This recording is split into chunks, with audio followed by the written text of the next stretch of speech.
Hello everyone. तो चलिए एक बार फिर से आप सभी का स्वागत है मेरे YouTube channel G physics with Arohit में।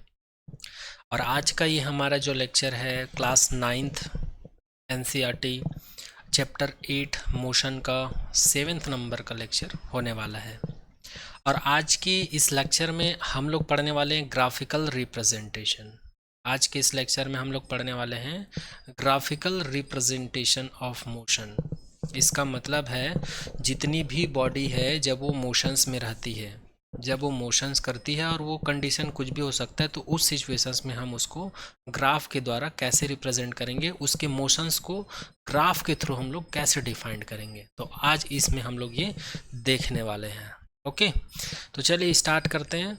तो मोशंस का जो ग्राफिकल मेथड है, इसको समझने से पहले हमको ये जानना पड़ेगा कि ये एक्चुअल में ये ग्राफ होता क्या है, ग्राफ क्या होता है। और ग्राफ को समझने के लिए हमको स्लोप को समझना बहुत ज़रूरी है। ग्राफ क्या होता है, स्लोप क्या होता है, और ग्राफ कैसे ड्रॉ किया जाता है, तो ये सभी को समझना बहुत ज़रूरी है।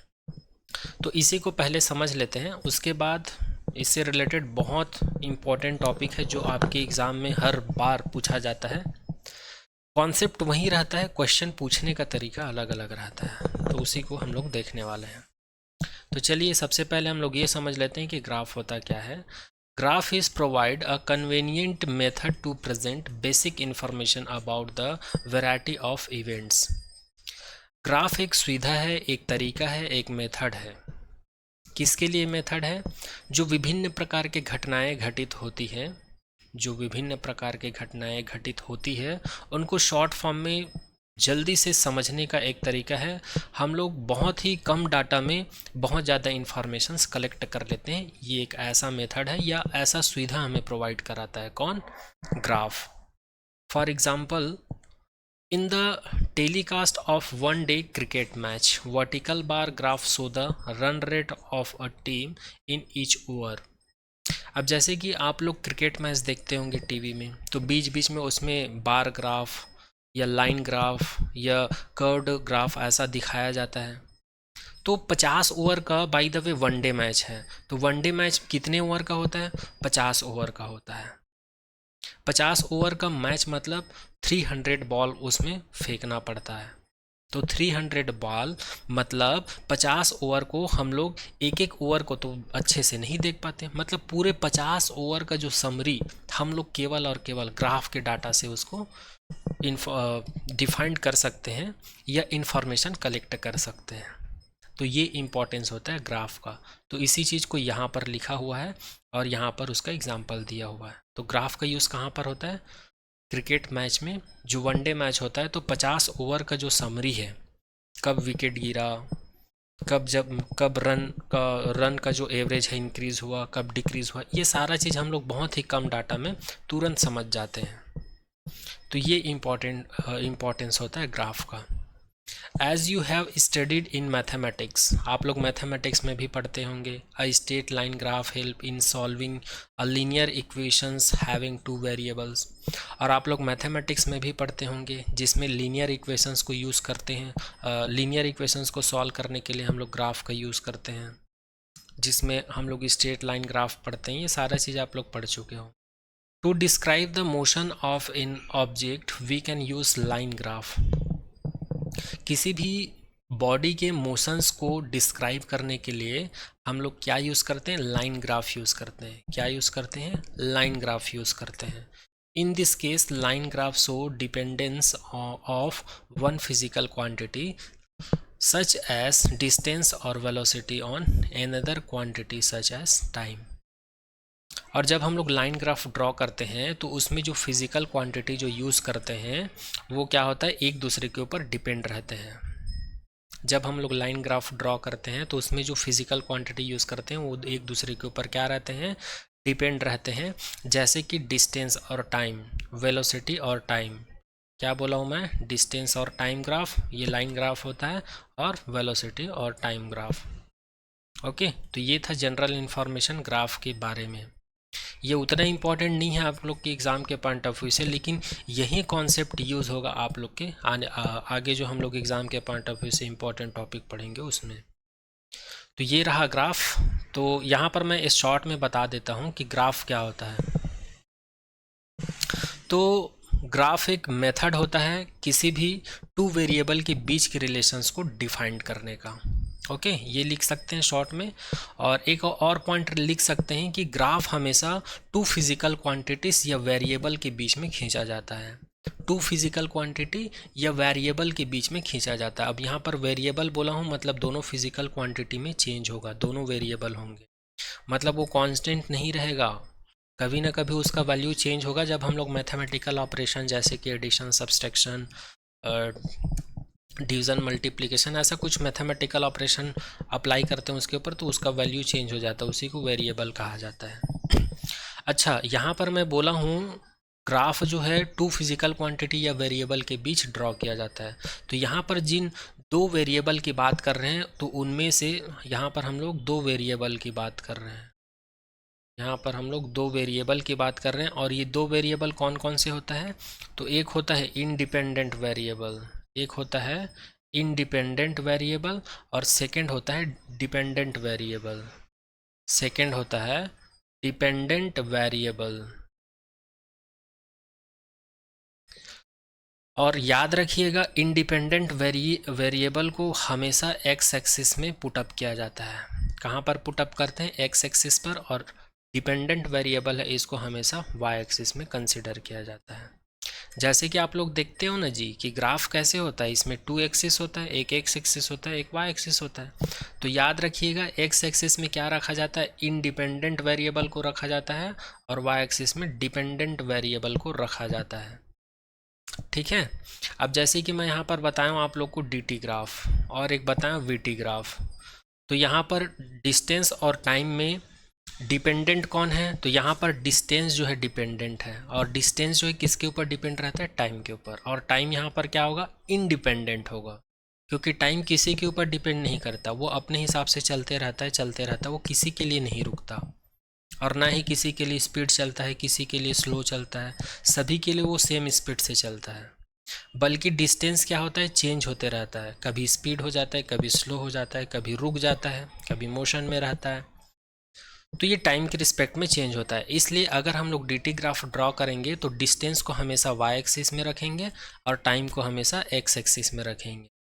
इसी प्रकार अगर हम लोग वी ग्राफ की बात करें तो यहाँ पर वेलोसिटी जो है टाइम के ऊपर डिपेंड करता है, लेकिन टाइम जो है वेलोसिटी के ऊपर डिपेंड नहीं करता। तो फिर से यहाँ पर टाइम एक्स एक्सिस में रहेगा और वेलोसिटी क्या रहेंगी? वाई एक्सिस में रहेंगे। तो आई होप ग्राफ क्या होता है, ग्राफ किसके बीच में खींचा जाता है, और कौन से वेरिएबल को हम लोग एक्स एक्सिस में रखते हैं और कौन से वेरिएबल को वाई एक्सिस में रखते हैं, ये सारा पॉइंट आप लोग को क्लियर हो गया होगा। अब चलिए आगे बढ़ते हैं। ग्राफ में एक और कॉन्सेप्ट आता है जिसको समझना बहुत ज़रूरी है, जिसका नाम है कॉन्सेप्ट ऑफ स्लोप। जिसका नाम है कॉन्सेप्ट ऑफ स्लोप। तो स्लोप का डेफिनेशंस क्या होता है? तो यहाँ पर लिखा हुआ है स्लोप का definition, the slope of a line is measure of its steepness. Steepness का मतलब होता है स्मॉल एलिमेंट या एक छोटा सा एरिया। कोई भी लाइन है, जैसे कि ये एक लाइन है, ये एक लाइन है ए बी, और इसमें एक छोटा सा एरिया ले लेता हूँ, जैसे कि ये वाला एरिया ले लेता हूँ, तो ये ए बी लाइन का छोटा सा क्या हो जाएगा? स्टीपनेस हो जाएगा। ठीक है। तो इसी को मेज़र करने के लिए, इसी को मेज़र करने के लिए जो एक कॉन्सेप्ट यूज़ करते हैं वो स्लोप होता है। Mathematically slope is calculate rise over run change in Y divided by change in X. यहाँ पर जो लिखा हुआ है उसको मैं शॉर्ट में बता देता हूँ कि स्लोप का मतलब क्या होता है। स्लोप का मतलब ये होता है एक छोटा सा स्टेपनेस को मेज़र करने का तरीका होता है। अब ये स्टेपनेस एक लाइन में हो सकता है या किसी भी तरीके से हो सकता है या थीटा एंगल पर हो सकता है। ठीक है। जैसे कि यहाँ पर ये एक्स एक्सिस है और यहाँ पर ये वाई एक्सिस है। यहाँ पर एक लाइन ड्रॉ किए, यहाँ पर एक आर्बिट्ररी पॉइंट लिए पी और यहाँ पर एक आर्बिट्ररी पॉइंट लिए क्यू। तो इन दोनों के बीच क्या हो गया? एक स्मॉल एलिमेंट मिला, ये वाला। तो यहाँ पर ये जो पी क्यू लाइन मिल रहा है इसी को हम लोग स्टीपनेस बोलते हैं। क्या बोलते हैं? स्टीपनेस।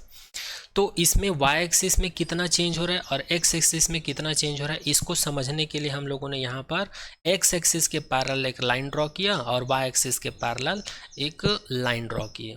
तब हमको क्या मिला, वाई एक्सिस में कितना चेंज हो रहा है, वाई एक्सिस में कितना चेंज हो रहा है जिसको हम लोग डेल वाई से डिनोट करते हैं, और एक्स एक्सिस में कितना चेंज हो रहा है उसको हम लोग डिनोट करते हैं डेल एक्स से।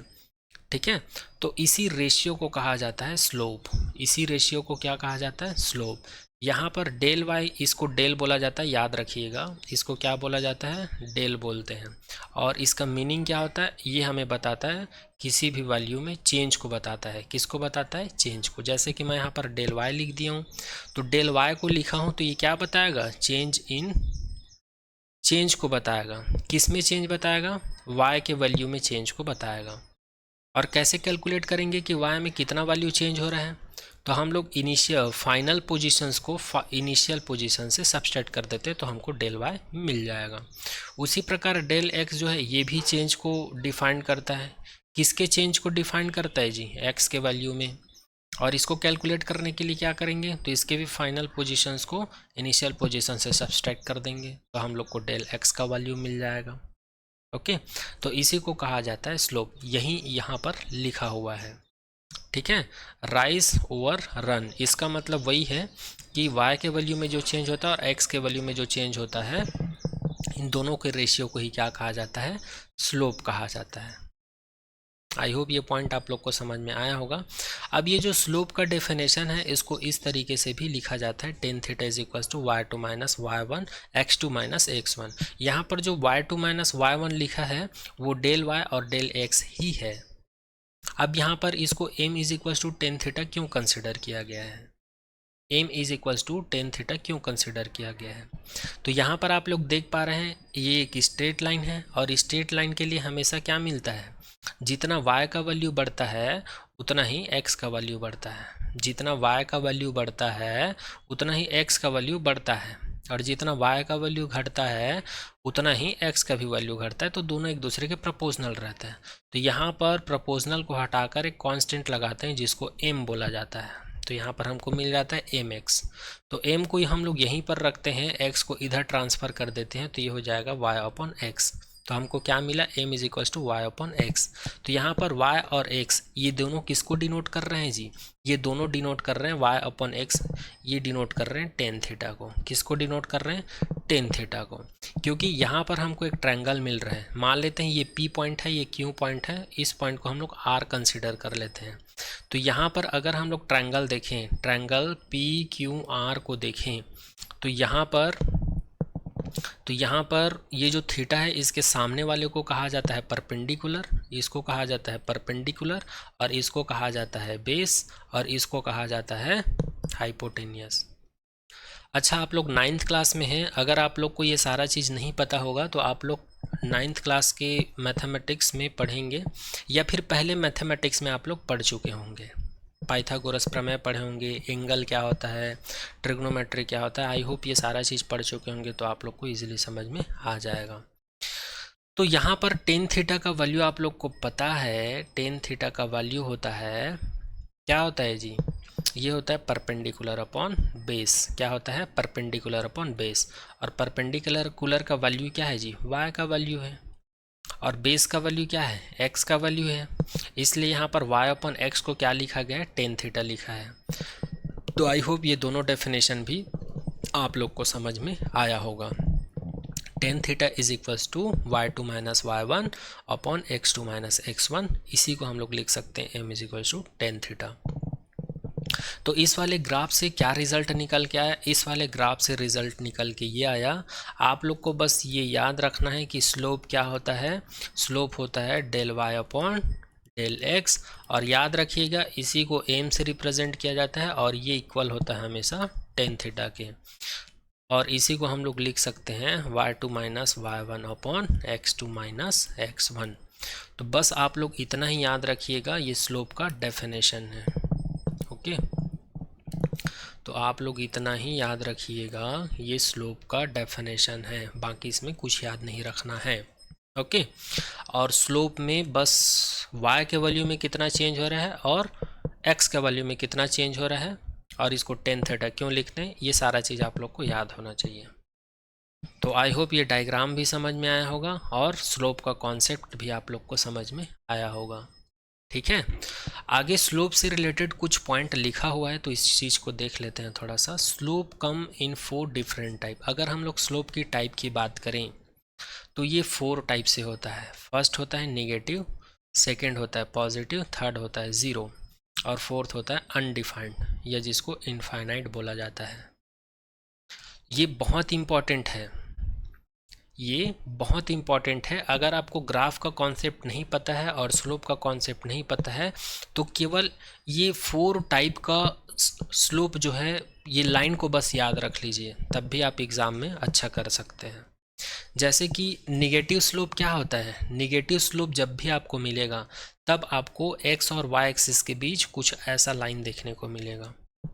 सॉरी, निगेटिव के लिए कुछ ऐसा लाइन आपको देखने को मिलेगा, इसको बोला जाता है निगेटिव स्लोप। और पॉजिटिव स्लोप के लिए आप लोग को कुछ ऐसा लाइन देखने को मिलेगा, और ज़ीरो स्लोप के लिए हमेशा आपको ऐसा लाइन देखने को मिलेगा। और अनडिफाइंड मतलब इसको इनफाइनाइट बोल सकते हैं। इनफाइनाइट का मतलब होता है अपरिभाषित। क्या बोल सकते हैं? इनफाइनाइट का मतलब होता है अपरिभाषित, या इसी को अनडिफाइंड भी बोल दिया जाता है। तो आपको जब भी एक्स और वाई के बीच ऐसा लाइन देखने को मिले तो आप समझ जाना वहाँ पर कौन सा स्लोप है। स्लोप का वैल्यू क्या है? अनडिफाइंड है। तो इसी चीज़ को यहाँ पर बताया गया है। स्लोप कितने प्रकार के होते हैं? पॉजिटिव स्लोप होता है तो ऐसा लाइन देखने को मिलेगा, निगेटिव स्लोप में ऐसा लाइन देखने को मिलेगा, ज़ीरो स्लोप में आपको ऐसा लाइन देखने को मिलेगा, और अनडिफाइंड में ऐसा लाइन देखने को मिलेगा। चलिए एक बार मैं ड्रॉ करके बता देता हूँ। अगर मैं पॉजिटिव स्लोप की बात करूँ, तो ये पॉजिटिव स्लोप हमको कब मिलता है? सबसे पहले इसका शकल सूरत बना देता हूँ मैं। आपको ये कुछ ऐसा देखने को मिलेगा। ये एक्स एक्सिस है, ये वाई एक्सिस है। तो पॉजिटिव स्लोप का मतलब ये है स्लोप का वैल्यू कंटिन्यू बढ़ता रहेगा। तो इसको बोला जाता है पॉजिटिव स्लोप। और अगर मैं निगेटिव स्लोप की बात करूं, तो ये आपको कैसे दिखेगा? तो मैं कंसिडर कर लेता हूं फिर से, ये एक्स एक्सिस है और ये वाई एक्सिस है। तो निगेटिव स्लोप आपको कुछ ऐसा देखने को मिले। और अगर मैं ज़ीरो स्लोप की बात करूं, तो ज़ीरो स्लोप आप लोग को कुछ ऐसा देखने को मिलेगा। कुछ ऐसा लाइन रहेगा तो समझ लेना वहाँ पर स्लोप का वैल्यू क्या है? ज़ीरो है। और अगर आप लोग को स्लोप जो है इनफाइनाइट रहेगा तो वो कैसे दिखेगा? तो आप लोग याद रखिएगा, कुछ ऐसा लाइन रहेगा, straight line parallel to the Y axis, ऐसा कुछ देखने को मिलेगा। तो यहाँ पर समझ जाना स्लोप क्या है? इनफाइनाइट है। तो ये ग्राफ याद रखिएगा। इस टाइप का ग्राफ मिलेगा तो स्लोप पॉजिटिव होगा, इस टाइप का ग्राफ मिलेगा तो स्लोप निगेटिव होगा, और इस टाइप का ग्राफ मिलेगा तो स्लोप क्या होगा? ज़ीरो होगा। और इस प्रकार का जब ग्राफ दिखेगा तो इनडिफाइंड होगा। यहाँ पर ये निगेटिव क्यों होता है, पॉजिटिव क्यों होता है, निगेटिव क्यों होता है, और यहाँ पर ज़ीरो इन्फिनिट, इसका रीज़न क्या है? अगर इसका रीज़न बताऊँगा तो आप लोग को कम नहीं समझ में आएगा, क्योंकि ट्रिग्नोमेट्री अच्छे से नहीं पढ़े होंगे, तो उसको मैं स्किप कर रहा हूँ। बस आप लोग इतना याद रखिएगा, स्लोप आप लोग को ऐसा दिखेगा। और अगर आप लोग जानना चाहते हैं कि स्लोप का value positive, negative, zero, infinite क्यों होता है, तो आपको 10 का वैल्यू याद होना चाहिए। टेन थीटा का वैल्यू याद होना चाहिए 0 से लेकर 90 तक। तब आपको ये समझ में आ जाएगा कि पॉजिटिव क्यों है, नेगेटिव क्यों है, और ज़ीरो इनफाइनाइट क्यों है। वैसे एक बार बता देता हूँ, टेन थीटा का वैल्यू, अगर थीटा का वैल्यू 90 से छोटा है, थीटा का वैल्यू 90 से छोटा रहता है तो पॉजिटिव मिलता है, और 90 से बड़ा होता है तो नेगेटिव मिलता है। और थीटा का वैल्यू जब 0 होता है तो स्लोप 0 मिलता है। और अगर 90 रहता है, थीटा का वैल्यू इक्वल रहता है 90 के, तो इनफाइनाइट मिलता है। तो आई होप आप लोग को ग्राफ का मतलब समझ में आ गया होगा और स्लोप का कॉन्सेप्ट समझ में आ गया होगा। ग्राफ का एक और इम्पॉर्टेंट सुन लीजिए, ग्राफ का एक और इम्पॉर्टेंट होता है, किसी भी पार्टिकल या किसी भी ऑब्जेक्ट की पोजीशंस को डिफाइंड करने के लिए हम लोग जिस पॉइंट का यूज़ करते हैं उसको कोऑर्डिनेट बोलते हैं, और कोऑर्डिनेट के थ्रू ही हम ग्राफ ड्रॉ करते हैं। जैसे कि एक आदमी है, वो यहाँ पर खड़ा हुआ है, जैसे कि ये एक रूम है और एक आदमी यहाँ पर बैठा हुआ है। अब मुझे इसकी पोजीशंस बतानी है, तो मैं क्या करूँगा, एक एक्स एक्सिस ड्रॉ करूँगा और एक वाई एक्सिस ड्रॉ करूँगा। वाई एक्सिस, फिर मैं इसका डिस्टेंस मेज़र करूँगा एक्स एक्सिस से और वाई एक्सिस से डिस्टेंस मेज़र करूँगा इस पॉइंट पी का। इसको मैं पॉइंट पी कंसिडर कर लेता हूँ। यहाँ पर पहले मैं मेज़र करूँगा एक्स, दूसरी सेकेंड टाइम में मैं मेज़र करूँगा वाई। तो यहाँ पर x इज इक्वल्स टू मैं कंसिडर कर लेता हूँ 1 सेंटीमीटर और y is equals to consider कर लेता हूँ 1 सेंटीमीटर। तो मैं इसका पोजीशन बता सकता हूँ इजीली इस ग्राफ के द्वारा और कोऑर्डिनेट का यूज़ करके कि यहाँ पर जो पॉइंट P है x एक्सिस से 1 सेंटीमीटर पर है और y एक्सिस से भी 1 सेंटीमीटर पर है। तो यहाँ पर ये जो स्मॉल x स्मॉल y लिखा हूँ इसी को बोला जाता है कोऑर्डिनेट, और यहाँ पर इसको बोला जाता है x एक्सिस और इसको बोला जाता है y एक्सिस। आई होप ये सारा पॉइंट आप लोग को समझ में आया होगा। अगर कुछ भी डाउट रह जाता है आप लोग को तो आप लोग कमेंट सेक्शन में कमेंट कर देना। अब चलिए आगे बढ़ते हैं, जो कि आपके एग्ज़ाम के पॉइंट ऑफ व्यू से बहुत इंपॉर्टेंट है। यहाँ से एक न एक कॉन्सेप्चुअल क्वेश्चन देखने को मिल जाता है आप लोग को सीबीएसई एग्ज़ाम में। तो नेक्स्ट टॉपिक हमारा जो होने वाला है वो है डिस्टेंस टाइम ग्राफ। अभी हम लोग क्या देखने वाले हैं, डिस्टेंस टाइम ग्राफ। इसी को हम लोग डीटी ग्राफ भी बोल देते हैं। इसी को क्या बोल देते हैं, डीटी ग्राफ बोल दिए हैं।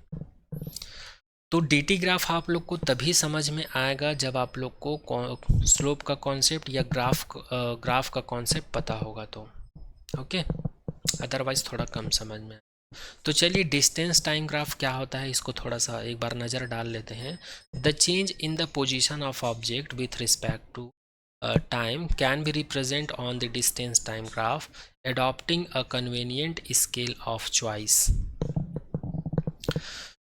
dt ग्राफ क्या होता है, जब किसी ऑब्जेक्ट का पोजीशन चेंज होता है टाइम के रिस्पेक्ट में।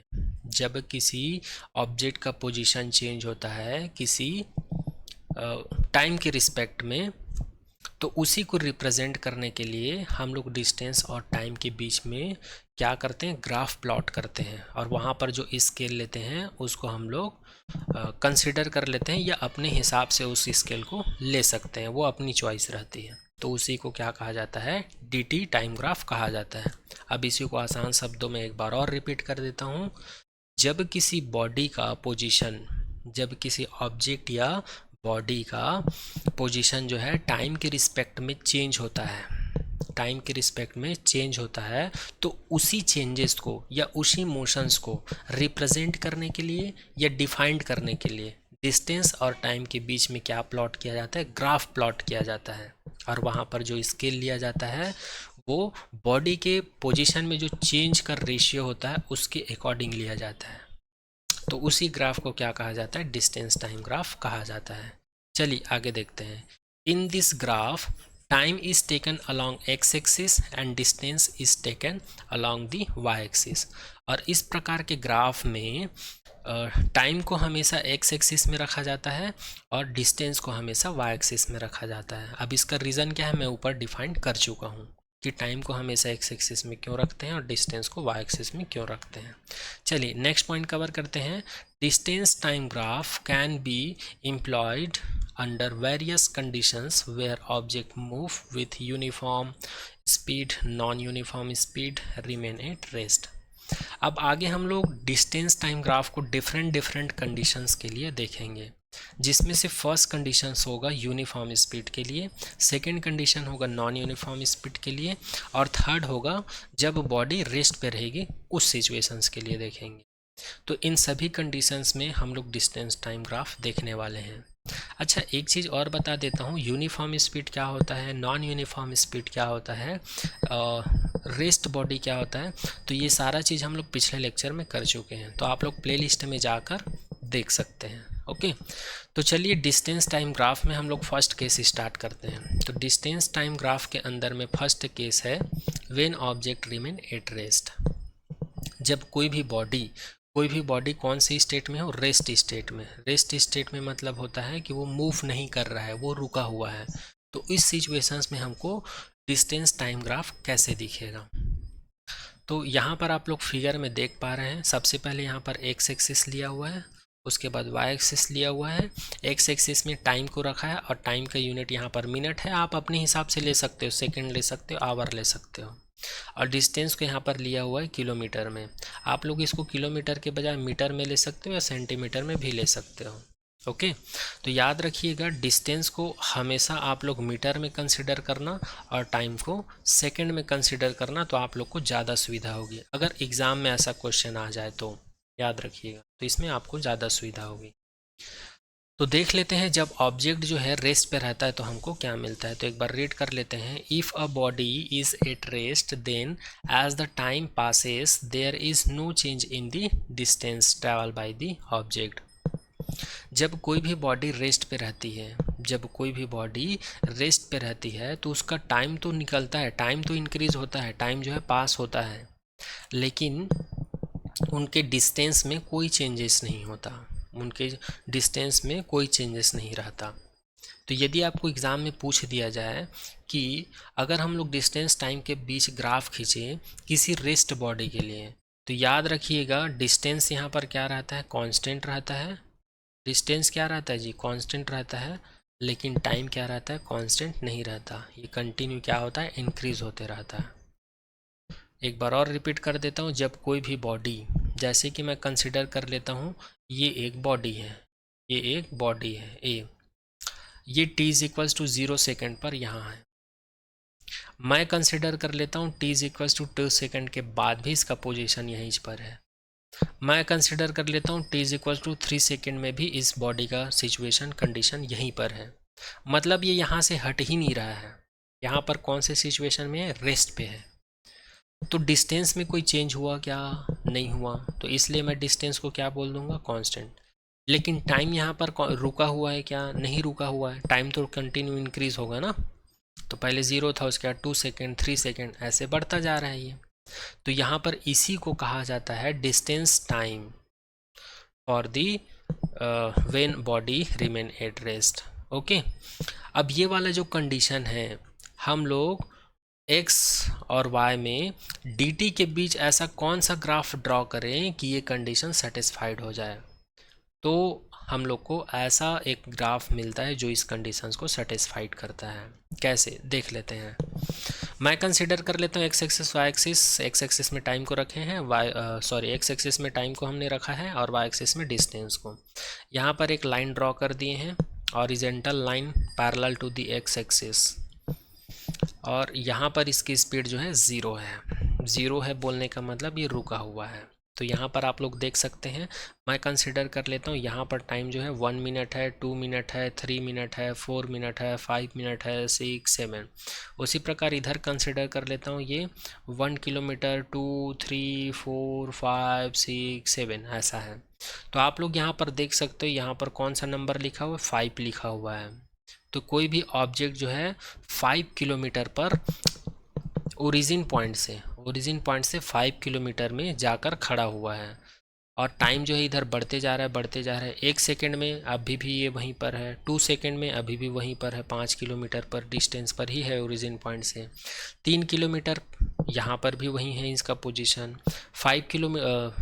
4 किलोमीटर, 5 किलोमीटर यहाँ भी इनका पोजीशन वही है। तो इस प्रकार से हम लोग बोल सकते हैं कि ये कंडीशन जो है इस ग्राफ से सेटिस्फाइड हो रहा है। तो इस प्रकार का ग्राफ आप लोग को कहीं पर देखने को मिला तो समझ जाना ये कौन से बॉडी के लिए dt ग्राफ है, तो ये रेस्ट बॉडी के लिए dt ग्राफ है। अच्छा, एक और क्वेश्चन बन सकता है यहाँ पर, आपको यहाँ पर यदि स्लोप पूछा जाए, अगर यहाँ पर आपको स्लोप पूछा जाए तो बता देना यहाँ पर स्लोप का वैल्यू क्या है, 0 है। अब 0 क्यों है, क्योंकि यहाँ पर जो स्ट्रेट लाइन मिला है, यहाँ पर जो स्ट्रेट लाइन मिला है वो parallel to the x axis है, parallel to the x axis है, इसलिए यहाँ पर स्लोप का वैल्यू क्या होगा, 0 होगा। इसमें किसी भी प्रकार का हमको स्लोप नहीं मिल रहा है। तो आई होप ये पॉइंट आप लोग को समझ में आया होगा। चलिए सेकेंड केस की बात करते हैं। अब हम लोग बात करेंगे जब कोई भी बॉडी जो है यूनिफॉर्म मोशन में रहेंगे, कोई भी बॉडी जो है यूनिफॉर्म मोशन में रहेंगे। और यूनिफॉर्म मोशंस क्या होता है हम लोग पहले देख चुके हैं, फिर भी एक बार रिपीट कर देता हूँ। यूनिफॉर्म मोशन एक ऐसा मोशन होता है जिसमें कोई भी बॉडी जो है इक्वल टाइम इंटरवल में, इक्वल इंटरवल ऑफ टाइम में इक्वल डिस्टेंस को कवर करता है।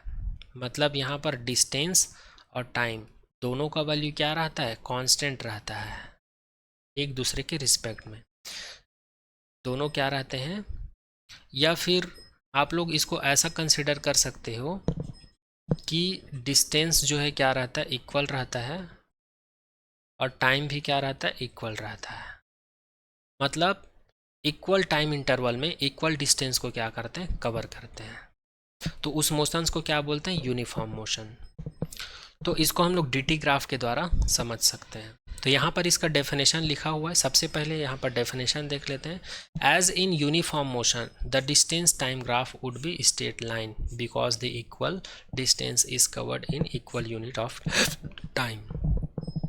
तो याद रखिएगा dt ग्राफ यहाँ पर कैसा मिल रहा है, यहाँ पर हमको एक स्ट्रेट लाइन मिल रहा है। क्या मिल रहा है, स्ट्रेट लाइन मिल रहा है। और पहले वाले केस में भी क्या मिल रहा था, यहाँ पर भी हमको स्ट्रेट लाइन मिल रहा था। यहाँ पर भी हमको क्या मिल रहा था, स्ट्रेट लाइन। और एक और लाइन लिख लेना, लेकिन ये स्ट्रेट लाइन क्या था, parallel to the x axis था। क्या था, parallel to the x axis. तो ये इम्पॉर्टेंट है और ये इम्पॉर्टेंट है, ये दोनों चीज़ पूछ सकते हैं और ये भी पूछ सकते हैं आपके एग्ज़ाम में। ठीक है, तो ये तीनों चीज़ याद रखिएगा। यहाँ पर भी dt ग्राफ कैसा मिल रहा है, स्ट्रेट लाइन, इसको याद रखिएगा। और दूसरा चीज़, यहाँ पर स्लोप कितना है, इसको याद रखिएगा। तो यहाँ पर याद रखना स्लोप पॉजिटिव है, क्योंकि यहाँ पर स्लोप जो है कंटिन्यू बढ़ रहा है। अच्छा, इस ग्राफ को हम लोग यूनिफॉर्म मोशंस के लिए क्यों कंसिडर किए, तो इसका रीज़न ये है, अगर टाइम जो है 20 मिनट हुआ है, तो 20 मिनट में अगर ग्राफ का वैल्यू कितना है, डिस्टेंस का वैल्यू कितना है, हम लोग कंसिडर कर लेते हैं यहाँ पर 10 से थोड़ा आगे है, मतलब यहाँ पर 12 है, 12 किलोमीटर है। अगले 20 मिनट में 12 किलोमीटर है, तो अगले 20 मिनट में, अगले 20 मिनट मतलब 20 और 20 40 हो जाएगा। तो अगले मतलब 20 और 20 कितना हो जाएगा, 40 हो जाएगा। तो अगले 20 मिनट में कितना हो जाएगा, तो पहले 12 था, तो अगले 12 में कितना हो जाएगा, 24 हो जाएगा। तो अप्रॉक्स यहाँ मिलेगा हमको। ठीक है, तो ऐसे ये इक्वल टाइम में, इक्वल इंटरवल ऑफ टाइम में इक्वल डिस्टेंस कवर कर रहा है। ठीक है, तो इस प्रकार के ग्राफ को क्या बोलेंगे हम लोग, dt ग्राफ बोलेंगे फॉर यूनिफॉर्म मोशंस के लिए। तो ये चीज़ याद रखिएगा आप लोग। ओके, तो यहाँ पर एक और कंडीशन है। फर्स्ट कंडीशन आप लोग ये याद रखिएगा, सेकंड कंडीशन ये याद रखिएगा एग्जाम के पॉइंट ऑफ व्यू से, थर्ड कंडीशन ये याद रखिएगा, जैसे जैसे यहाँ पर डिस्टेंस बढ़ता है वैसे वैसे टाइम भी बढ़ता है, और जैसे जैसे टाइम डिक्रीज हो, डिस्टेंस डिक्रीज होता है, वैसे वैसे टाइम भी डिक्रीज हो रहा है। देखो, लेकिन ये वाला कंडीशन पॉसिबल नहीं है, क्योंकि टाइम कभी डिक्रीज़ नहीं होता, ये हमेशा इंक्रीज़ होगा, क्योंकि यहाँ पर पॉजिटिव स्लोप है। तो इसलिए केवल यहाँ पर ये कंडीशन याद रखिएगा कि डिस्टेंस जैसे जैसे टाइम बढ़ रहा है वैसे वैसे डिस्टेंस बढ़ रहा है। इसी का जस्ट अपोजिट क्या था, यहाँ पर time constant, sorry distance constant था, जबकि टाइम बढ़ रहा था। चलिए आगे देखते हैं। तो आई होप ये पॉइंट भी आप लोग को समझ में आया होगा। चलिए थर्ड केस की बात करते हैं। थर्ड केस है हम लोग का नॉन यूनिफॉर्म मोशन। क्या है, नॉन यूनिफॉर्म मोशन। जब भी कोई बॉडी नॉन यूनिफॉर्म मोशन से मूव कर रही है, नॉन यूनिफॉर्म मोशन से मूव कर रही है, तो उस सिचुएशंस में उसका dt ग्राफ क्या होगा। तो फिर से यहाँ पर हम लोग को dt ग्राफ निकालना है। और नॉन यूनिफॉर्म मोशंस क्या होता है हम लोग पढ़ चुके हैं, फिर भी एक बार रिपीट कर देता हूँ। किसी भी बॉडी का एक ऐसा मोशन जिसमें इक्वल इंटरवल ऑफ टाइम में डिस्टेंस क्या हो, डिफरेंट डिफरेंट हो। इक्वल इंटरवल ऑफ टाइम में डिस्टेंस क्या हो, डिफरेंट डिफरेंट हो या अनइक्वल हो, तो उस बॉडी के उस मोशंस को हम लोग क्या कहेंगे, नॉन यूनिफॉर्म मोशंस कहेंगे। और नॉन यूनिफॉर्म मोशंस में टाइम तो इंक्रीज होगा, लेकिन डिस्टेंस का वैल्यू डिक्रीज भी हो सकता है और इंक्रीज भी हो सकता है। तो इस वजह से हम लोग को dt ग्राफ कैसा मिलेगा, dt ग्राफ हमको क्या मिल सकता है, कर्व मिल सकता है। ठीक है, अब ये कर्व जो है इंक्रीजिंग कर्व भी हो सकता है और डिक्रीजिंग कर्व भी हो सकता है, या जिग जैग लाइन हो सकता है। क्या हो सकता है, जिग जैग लाइन हो सकता है। तो ये पहली चीज़ याद रखिएगा। और अगर हम लोग स्लोप की बात करें डिस्टेंस टाइम ग्राफ के लिए नॉन यूनिफॉर्म मोशंस में, तो स्लोप यहाँ पर पॉजिटिव भी हो सकता है और निगेटिव भी हो सकता है। ऐसा इसलिए क्योंकि यहाँ पर हम लोग को जो ग्राफ मिल रहा है वो जिग जैग मिल रहा है और कर्व मिल रहा है। और कर्व क्या हो सकता है, इंक्रीजिंग कर्व भी हो सकता है और डाउन कर्व भी हो सकता है, इसलिए ये दोनों ही पॉसिबल है। ठीक है, तो ये रहा आप लोग का थर्ड केस, यूनिफॉर्म मोशंस के लिए डीटी ग्राफ। तो एक बार और रिपीट कर लेते हैं कि आज के इस लेक्चर में हम लोगों ने क्या देखा। सबसे पहले हम लोगों ने ग्राफ के बारे में समझा, ग्राफ क्या होता है। उसके बाद हम लोगों ने जाना स्लोप क्या होता है, concept of slope, type of slope. उसके बाद हम लोगों ने देखा डीटी ग्राफ। डीटी ग्राफ को हम लोगों ने 3 केस के लिए देखे, और वो 3 केस कौन कौन से हैं, जब बॉडी रेस्ट पर था, और यूनिफॉर्म मोशंस के लिए, और नॉन यूनिफॉर्म मोशंस के लिए देखे। और आने वाले नेक्स्ट लेक्चर में हम लोग करेंगे वेलोसिटी टाइम ग्राफ। ओके, या इसी को बोला जाता है स्पीड टाइम ग्राफ, या इसी को बोला जाता है वीटी ग्राफ। ओके, तो आज के लेक्चर में यहीं तक। Thank you so much to all.